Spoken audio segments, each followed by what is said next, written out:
embodied, brave pedagogy that centers the material struggles that minoritized people face. One perhaps surprising place to start is actually our citational practices. Or unsurprisingly. So as Daniel Padilla-Peralta demonstrated in a recent Stanford lecture, Darkness Visible, The Haunted House of Classics, subjects deemed difficult within classics, especially race and race theory and racism, have been both coded as unrigorous and addressed unrigorously, and this is nowhere more evident than in classicist citational practices, with one citational footprint being the most telling political record of one's academic career. Borrowing from Carolyn Biltoff's metaphor of the scholarly enclosure, the process by which the disciplinary silo is stocked and restocked, Padilla argues that our field is one such enclosure dominated at every level by a highly aggressive ethics of inward-facing citation practices. By his numbers, classics journals cluster around 90 to even 100% citational insularity. And within this marketplace of ideas, as Stewart and Machado have shown regarding the journal TAPA, contributions of scholars of color have been systematically erased as well. When classicists do turn to other fields, the approach is usually extractivist or smash and grab, leading to shallow engagements with select and usually already privileged fields such as French theory and Russian formalism. This too is the approach of even more kind of aspirational parts of the field, namely reception studies. Padilla details how promising recent volumes on topics like classics and extremism and marginality and canonicity avoid dealing with race altogether.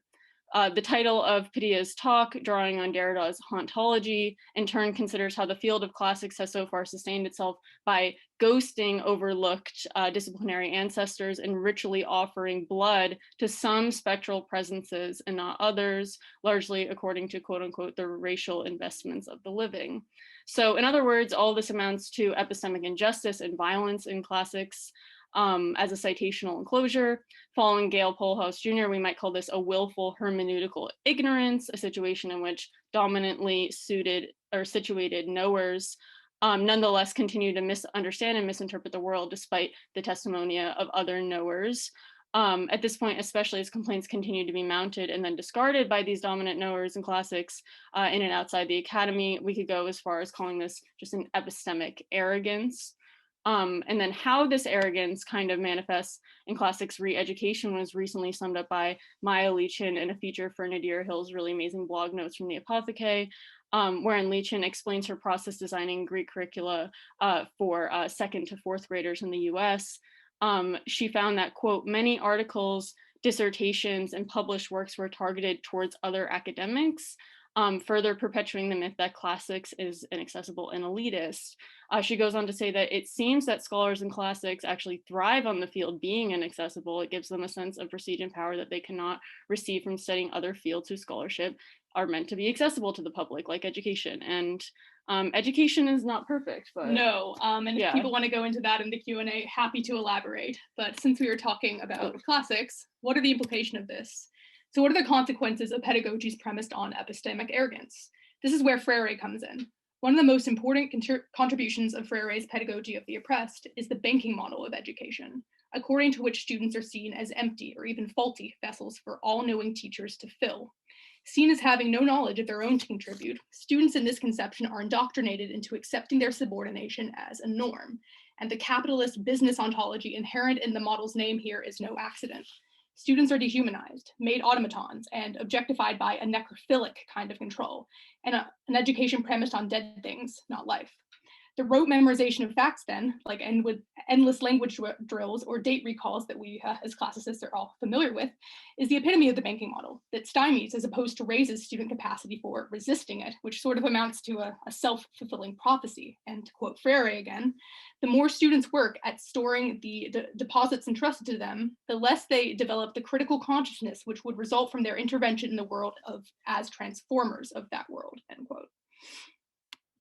And no one would want to think they're guilty of the banking model, but we all are, given our societal conditions. And the refusal to see this is kind of the primary problem of what I would call the well-meaning or even sometimes progressive classics educator. Thanks to our discipline's longstanding historical commitment to banking models, we've kind of tasked generations of students even ourselves with unlearning this model only after having internalized it, thus having kind of systematically eliminated our own ability to co-liberate one another via critical thinking and true dialogue. And this is what Eccleston was talking about.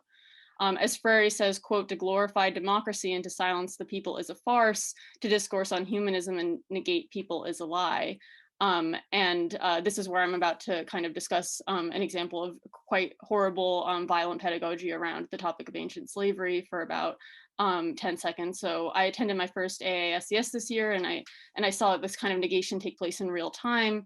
At a panel on secondary education and race, I encountered a white teacher who, while repeatedly interpolating her students as BIPOC, detailed how for years she instructed them to produce defenses of ancient slavery as thought experiments using a purely hypothetical Socratic method. And when other educators stepped in to question this technique, they were met with that dismissive excuse, but this is the way I've always done it, and no one has complained. Well, maybe not to her face, and God, that is so horrible. And what this violent, frankly, pedagogical approach ignored was a quest for mutual humanization, without which there will always be a false binary, not only between the student and the teacher, but also between human beings and the world, which leads us to one particularly pernicious byproduct of the banking model, what is known as the deficit model. In education research, deficit models are said to frame systemic problems as properties of an individual or a group's defects. I want to suggest that alongside the banking model, a pedagogical deficit model has pervaded classics and honestly pretty much all teaching, especially around difficult topics. As we'll see more from Nicolette later, students are often framed as the origin of difficulty in the teaching of difficult subjects. Whether due to their ignorance, obstinance, politics, or even their trauma, students are imaged as pedagogical obstacles to the all-important teaching of the text. The pedagogical deficit model, moreover, is undergirded by a fairly nihilistic understanding of human agency, student agency. Students are not theorized as agents of their education in which they can contextualize their lived experiences. The powerless, knowledge-free student thus necessitates the figure of the aforementioned well-meaning educator, and in our case, the well-meaning classicist, who bears full responsibility for both managing difficulty and transmitting knowledge in the classroom. So, and when classicists work off of banking or deficit models, even implicitly, like Jonas said, they kind of create or manufacture difficulty, further difficulty for themselves and for students. To demonstrate this, I'll turn to the teaching of gender-based sexual and domestic violence in classics classrooms. And like I said, I won't be going into particular examples or texts, but I choose this as an example because it is one of, if not the most prominent subject in existing difficulty literature, if we could call it that. And indeed, the general kind of focus on sexual violence in antiquity constituted kind of the earliest feminist discussion that used phrases like difficult, sensitive, controversial topics. And then that kind of metamorphosed into larger public discussions, panels, conferences, resulting in some very well-known literature, such as this edited volume on difficult topics by Nancy Rabinowitz and Fiona McCarty called From Abortion to Pederasty, Addressing Difficult Topics in the Classics Classroom, 2014. The volume features a prominent discussion of sexual violence across its 11 chapters, but of these 11 chapters, 3 are explicitly devoted to developing pedagogical strategies for teaching around sexual and domestic violence in antiquity, and I've listed them here. So in this next slide, I just have listed some general pedagogical strategies that all 3 chapters kind of share. We see some of the same strategies come up with different levels of importance placed on them. So I've kind of divided them into 2 basic categories. The first are kind of before, during class strategies. So using things like trigger warnings, assigning secondary scholarship, usually classic scholarship, back to citation, and then beyond class practices, which is, meeting with students individually, perhaps even recommending counseling to some students, strategizing with colleagues, etc. I think to a student today, all of these seem rather basic, and I would want to say that some recommendations, for example, kind of focusing on the text above all else, call into question the pedagogical goals of teaching difficult topics in the first place.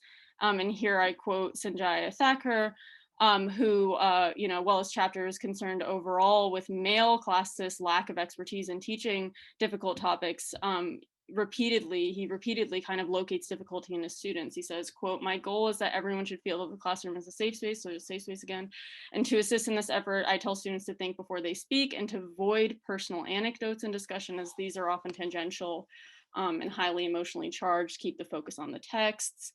And then in kind of a different